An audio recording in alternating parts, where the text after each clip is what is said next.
Africa is not just a continent, it is a library of civilizations. Before Europe woke up to history, African tribes were already building empires, training warriors, mapping stars, and creating systems of trade, governance, and survival that still influence the world today. In this video, we're counting down 50 of Africa's richest tribes and cultures, not just by name but by what they achieved, the legends they produced, and the secrets they carried. And as we move closer to number 1, you'll notice a pattern. Some tribes ruled with kings, some ruled with ideas, and one ruled without a throne at all. Let's begin. At number 50, we have the Nupe, Nigeria. The Nupe people are one of Nigeria's oldest civilizations, thriving along the Niger River. They mastered bronze casting, glass bead production, and ironwork centuries before colonial contact. Their kings ruled from Bida, and Nupe artisans influenced neighboring Yoruba and Hausa societies. At number 49, we have the Kanuri, Nigeria, Niger, Chad. The Kanuri are the descendants of the Kanem, Bornu Empire, one of Africa's longest-lasting empires, ruling for over 1,000 years. They produced Islamic scholars, military tacticians, and trans-Saharan traders who connected Africa to the Middle East. At number 48, we have the Ani, Côte d'Ivoire, and Ghana, a royal Akan people known for gold trade and palace systems. The Ani built centralized monarchies and controlled economic routes that made their kings wealthy and powerful. At number 47, we have the Oromo, Ethiopia. The Oromo created the Gada system, a democratic structure where leadership rotates every 8 years. This system inspired modern governance theories and proves democracy existed in Africa long before the West claimed it. At number 46, we have the Ijaw, Nigeria. Living in the Niger Delta, the Ijaw developed advanced river navigation and water-based warfare. Their fishing economy and resistance tactics frustrated colonial powers who couldn't control the creeks. At number 45, we have the Daila, West Africa. The Daila were elite merchant scholars who spread Islam, literacy, and trade across Mali, Guinea, and Senegal. They were essentially the bankers and educators of medieval West Africa. At number 44, we have the Tonga, Zambia, and Mozambique. Known for music and storytelling, the Tonga showed remarkable resilience after their lands were flooded by the Kariba Dam, preserving culture despite displacement. At number 43, we have the Fulani, West Africa. The Fulani produced Islamic reformers and empire builders, including leaders of the Sokoto Caliphate. Their scholarship and cattle-based economy shaped northern Nigeria. At number 42, we have the Fanti, Ghana. Powerful coastal traders who formed alliances to resist European domination. Their military confederation protected trade routes and local sovereignty. At number 41, we have the Gala, Oromo, Ethiopia. Once mislabeled in colonial texts, the Oromo reclaimed their identity, a story of cultural survival against erasure. At number 40, we have the Edo, Benin, Nigeria. The Edo people are the founders of the legendary Benin Kingdom, one of Africa's most sophisticated pre-colonial states. Their civilization was known for advanced city planning, wide streets, diplomatic systems, and professional guilds. The world-famous Benin bronzes, created using lost wax casting, stunned European historians for their realism and technical mastery. These artworks told stories of kings, wars, rituals, and power, proving Africa's artistic excellence long before colonial contact. At number 39, we have the Hadza, Tanzania. The Hadza are one of the last true hunter-gatherer societies on Earth, living almost exactly as humans did over 40,000 years ago. They rely on bows, arrows, foraging, and deep environmental knowledge passed down orally. Unlike modern societies, they live without hierarchy, private land ownership, or centralized leadership, offering scientists rare insight into humanity's earliest way of life. At number 38, we have the Pedi, South Africa. The Pedi people built strong centralized chiefdoms with initiation schools that trained young men and women in discipline, leadership, and survival. These institutions weren't just cultural, they were political, producing warriors and administrators who protected their territories from external threats. At number 37, we have the Shona, Zimbabwe. The Shona are the builders of Great Zimbabwe, a massive stone city constructed without mortar between the 11th and 15th centuries. This city served as the capital of a powerful trading empire connected to China and the Middle East. Its existence shattered colonial myths that Africans lacked architectural knowledge. At number 36, we have the Tswana, Botswana. The Tswana developed communal governance systems centered around public assemblies, known as Kotla, where citizens debated laws and leadership. Their cattle-based economy created wealth, social order, and unity, a model of African democracy rooted in consensus. At number 35, we have the Tiv, Nigeria. The Tiv are renowned for their oral literature, storytelling, and symbolic dances that encode history, law, and moral lessons. Without written records, they preserved generations of migration stories, wars, and philosophies through performance and memory. At number 34, we have the Venda, South Africa. The Venda people are deeply spiritual, with traditions tied to sacred lakes, forests, and ancestral spirits. Their drumming patterns and myths are believed to connect the physical and spiritual worlds, making their culture one of Africa's most mystical.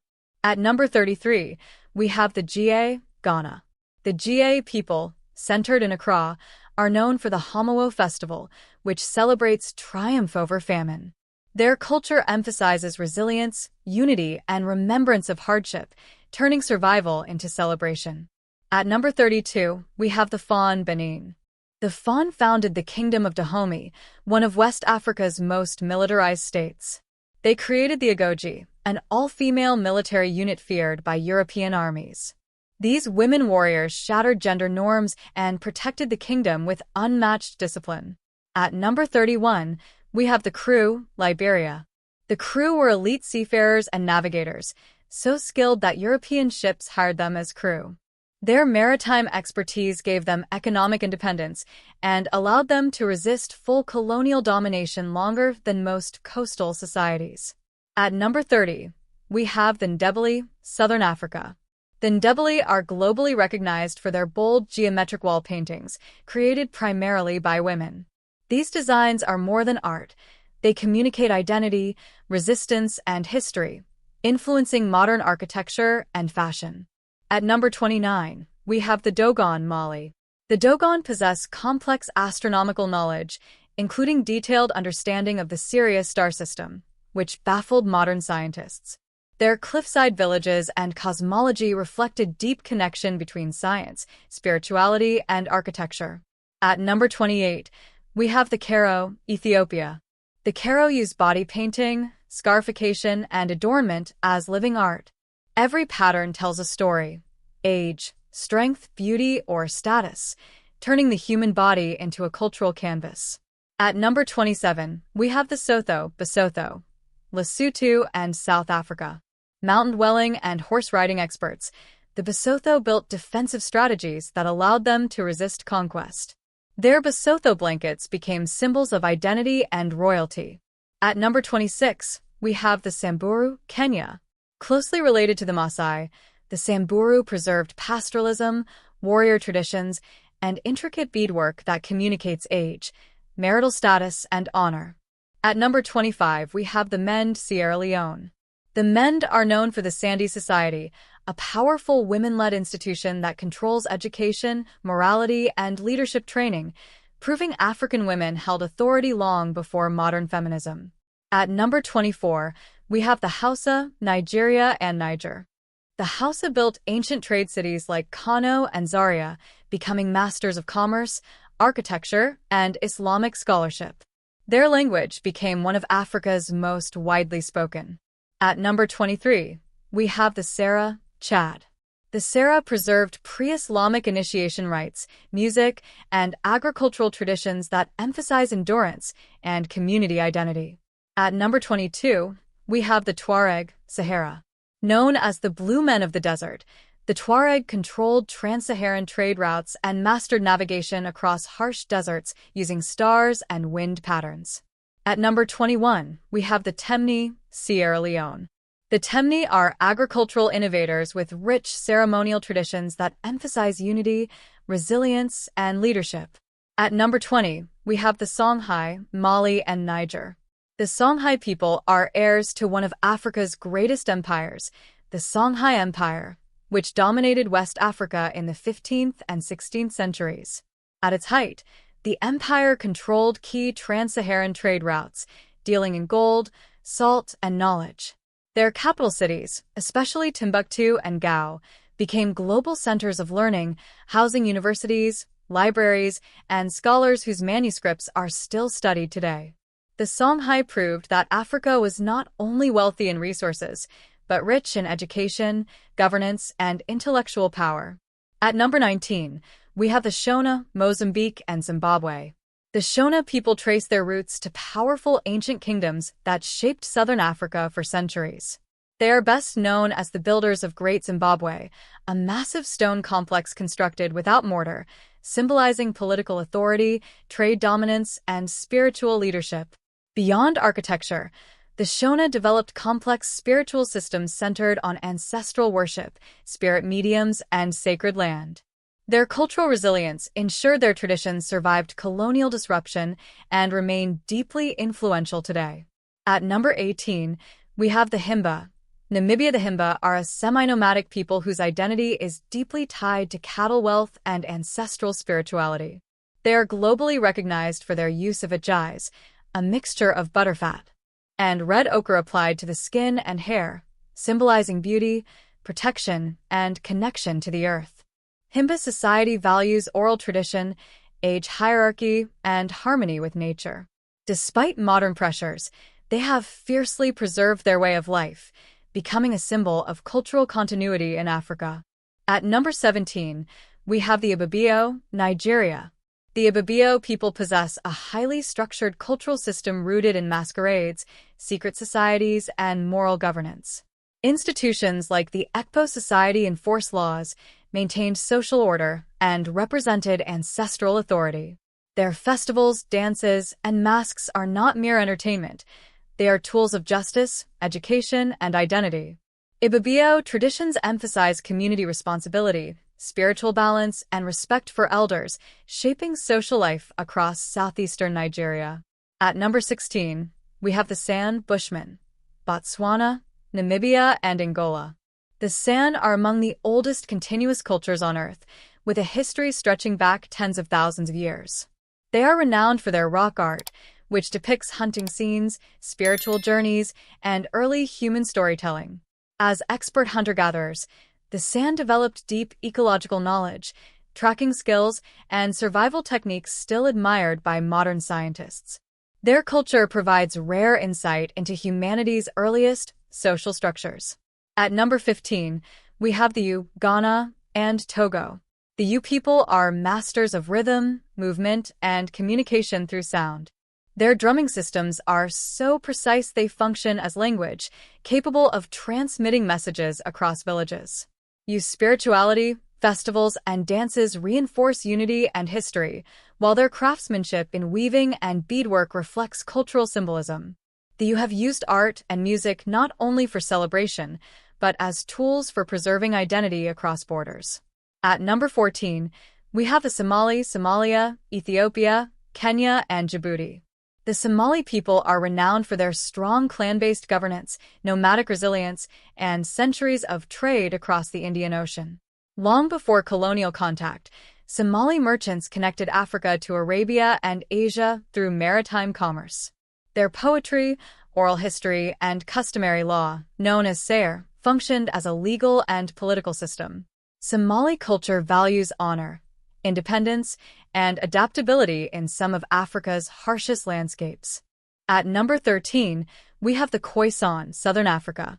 The Khoisan are custodians of some of the oldest spoken languages in the world, characterized by unique click sounds. Their oral traditions, healing dances, and spiritual beliefs emphasize balance between humans and nature. Historically, they thrived as hunter-gatherers and pastoralists, adapting ingeniously to arid environments. Despite centuries of displacement, Khoisan culture endures as a foundation of Southern African heritage. At number 12, we have the Hamar, Ethiopia. The Hamar people are known for one of Africa's most dramatic rites of passage, the bull jumping ceremony, which marks the transition from boyhood to manhood. This ritual is deeply symbolic, involving family honor, endurance, and social recognition. Hamar society places strong emphasis on hairstyles, body adornment, and communal rituals that reinforce identity. Their traditions highlight courage, discipline, and belonging. At number 11, we have the Wolof, Senegal. The Wolof are one of West Africa's most influential cultural groups, shaping Senegal's language, fashion, music, and Islamic traditions. Historically linked to powerful states like the Jollof Empire, the Wolof developed systems of leadership that blended kingship with religious authority. Today, Wolof culture dominates Senegalese urban life, from clothing styles to popular music, proving how tradition can evolve while remaining dominant. At number 10, we have the Hadzabe, Tanzania. The Hadzabe people continue to live almost exactly as their ancestors did thousands of years ago. They survive through hunting with bows and arrows, foraging, and intimate environmental knowledge. Hadzabe society rejects hierarchy, wealth accumulation, and permanent settlements. Their lifestyle offers modern humanity a living example of early human social organization and cooperation. At number 9, we have the Kalenjin, Kenya. The Kalenjin people are globally celebrated for producing the greatest long-distance runners in history. Olympic champions and world record holders have emerged consistently from this community, thanks to altitude living, disciplined training culture, and strong communal support. Beyond sports, the Kalenjin value age-set systems, storytelling, and endurance, qualities reflected in their athletic dominance. At number 8, we have the Ashanti, Ghana. The Ashanti built one of the most powerful and organized empires in West Africa. At the heart of their civilization lies the Golden Stool, believed to contain the soul of the Ashanti nation. Their empire possessed standing armies, judicial systems, gold wealth, and diplomatic networks. Ashanti resistance to British colonization became legendary, cementing their reputation for courage and unity. At number 7, we have the Bedouin, North Africa. The Bedouin are nomadic desert dwellers whose survival depends on deep environmental intelligence. They mastered navigation across vast deserts using stars, winds, and oral maps. Bedouin poetry serves as historical record, moral instruction, and emotional expression.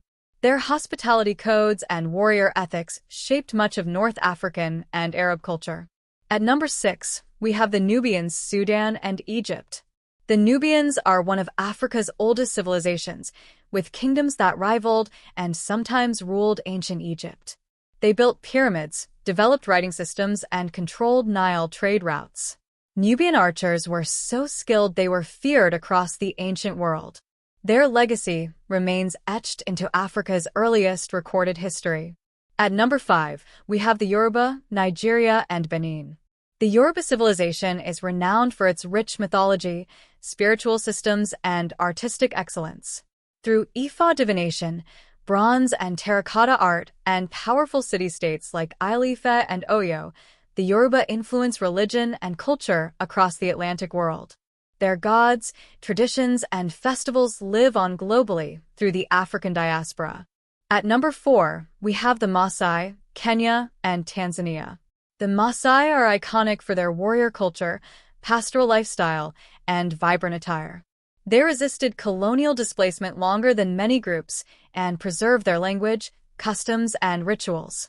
Maasai identity centers on courage, age-set systems, and communal responsibility, making them one of Africa's most recognizable cultures worldwide. At number 3, we have the Amazigh, Berbers, North Africa. The Amazigh are the indigenous people of North Africa, predating Arab and European influence.